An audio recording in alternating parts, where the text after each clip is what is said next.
hakaw. Yung hakaw kasi. Sorry. Yung hakaw. Yan ang Hokage. Isang espesyal at makabuluhang Mother's Day celebration ang ibinigay ng singer na si Chris Lawrence kasama ang anak nilang si Katie para sa aktres na si Katrina Halili, na ikinatuwa ng maraming fans at netizens online. Sa mga ibinahaging larawan at video, makikitang masaya at puno ng sweet moments ang pagdiriwang ng mag-ina kasama si Chris. Kapansin-pansin din umano ang pagiging maalaga at malapit ni Chris kay Katrina, dahilan upang muling kiligin ang kanilang mga taga-suporta.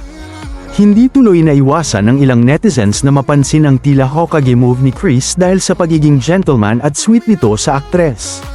Marami rin ang natuwa dahil makikitang maayos at masaya ang samahan nila bilang co-parents para sa kanilang anak na si Katie. Dahil dito, umugang ang samut-saring komento mula sa netizens na nagsasabing bagay pa rin umano ang dalawa at sana raw ay tuluyan ng maging totoo muli ang kanilang closeness. May ilan pang fans ang nagpahayag ng paghanga sa magandang relasyon nina Chris at Katrina, lalo na sa paraan nila ng pagbibigay prioridad sa kanilang anak at pagpapanatili ng maayos na samahan kahit lumipas na ang maraming taon. Para sa kanilang supporters, tila hindi nawawala ang chemistry ng dalawa kaya naman umaasa ang ilan na baka may posibilidad pang muling mamulaklak ang kanilang relasyon. Letting go, you can take control.